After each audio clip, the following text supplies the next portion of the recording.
Alright, we are back for another IamMobo Unknown Superhero tier list. This time, we will be going through the heroes in the Harley Kent arc. Now before we start this video, I advise you to look at part 1 so you could understand what these tiers actually mean and represent. So please look at part 1 so you could understand it better, please. And thank you, and enjoy the video. So the first superhero that's introduced in the Harley Kent arc is Hawkeye. No, I'm No Eye. So No Eye possesses the ability to shoot arrows and never miss, but judging from the beginning, he does miss sometimes, but he does make some pretty good shots. This hero, he doesn't put effort into knowing who is he about to shoot, so I would put him at sidekick, but I believe he has to go to use powers, but not much effort. The next hero to be introduced after No Eye is the Batman. No, Batman. You should really floss. Even for a hero that appeared for like 8 seconds, this guy had very powerful capabilities. This guy had the same powers as Morbius, but unlike Morbius who gets weaker in the sun, Batman, he dies from the sun. He's a complete vampire. I will put him at Avenger tier because he has good capabilities. The only reason he died is because he got arrogant and he thought he would resist the sun. But clearly he's a full-on vampire and he died to it. Now we move on to the next episode to be introduced to Sandman. No, Dustman. Having the ability to turn to dust and actually control it is a very good power, but unfortunately somehow Harley Kent had a vacuum cleaner, which ended up sucking his entire dust into the vacuum. But I consider Dustman a very good Avenger because he had full control of the dust, and the reason why he got beaten is because Harley Kent somehow got a vacuum cleaner, and I don't really understand how that would work if the supervillain didn't have it, but I know that Dustman is a very dangerous but capable hero.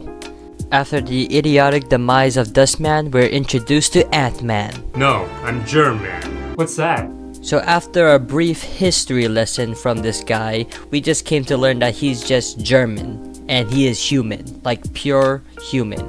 So I will actually put him above human because this guy was just carrying a grenade everywhere. Like, who carries a grenade? But considering it didn't really do any much work, it just full on killed surprise attack. So I'll put him above human for just having the grenade. For the next hero that's introduced, we're introduced to Frozone. No, I'm Slowzone. Slowzone has the capability of slowing everything inside within his zone. This means it slows down him too, but it's also capable of moving that zone towards the person. But it really slows him down and the opponent will have time to realize this guy's coming after them to slow them down. But I will put him as an opportunity giver, as he is able to slow anything down and give any hero an advantage to attack. For the next hero, we are introduced with Come On Man. And Come On Man is a hero who just appeared because the cop said come on man. The only power we are only able to know was the liquid rush, but unfortunately it was stopped by Slowzone. So we never saw him after this episode again, so we're gonna put him at use powers but not much effort. After the embarrassing efforts from Come On Man and Slowzone, we are introduced with Mystique. No, they call me Foreskins. Just like Batman, this character had a very short screen time, but they were able to explain what their powers are. They had the capability of turning to any superhero or supervillain and gain their powers. Like, that is full on OP. You could turn into anyone. Foreskins had the capability to turn into anyone. He could have been Surprise Attack. He could have been the Energy Man. He could have been the Fireball guy. But unfortunately, Surprise Attack mistook him after they transformed into Harley Kent, which was completely useless because Harley Kent was just human. But even with that short amount of information Foreskins gave, they clearly are Avenger tier level because they could turn into any powerful opponent or hero, like anyone. In the next episode, we are introduced to Wolverine.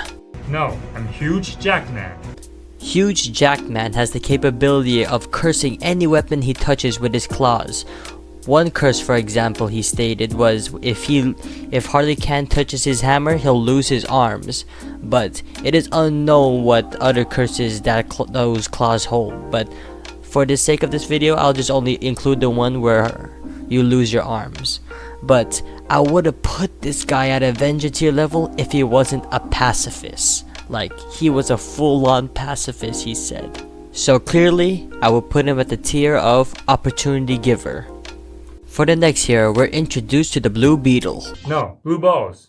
Blue Balls has the capability of throwing blue energy balls that drains the energy of his opponents.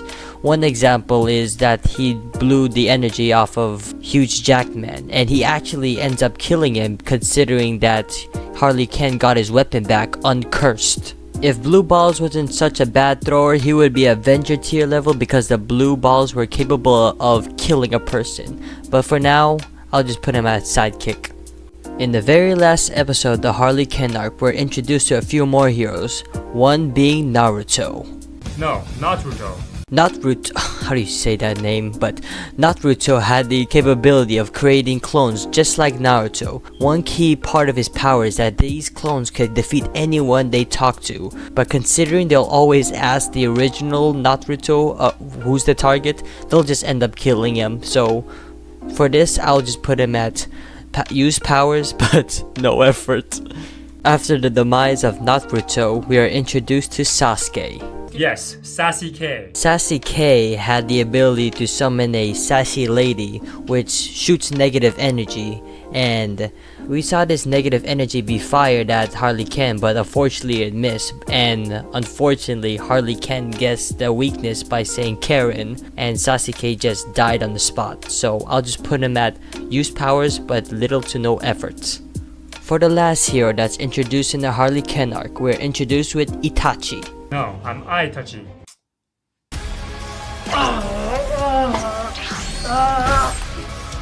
Wait, that weapon. Yes, that's right. It's me. Surprise attack. Yes, I put Itachi in this tier list because technically it's another hero identity, even though it's surprise attack in a disguise. As Itachi, they managed to defeat Harley Quinn with just 2 pokes in the eye and the weapon of surprise attack. So I'll just put this guy at surprise attack tier because it's just surprise attack in another hero identity. And there we end the Harley Quinn arc tier list. I will then make the Windy Attack aka Whack arc in part 3. I will be excited to tier list the heroes in the Windy Attack arc, and yeah, it's gonna be fun. So see you in part 3.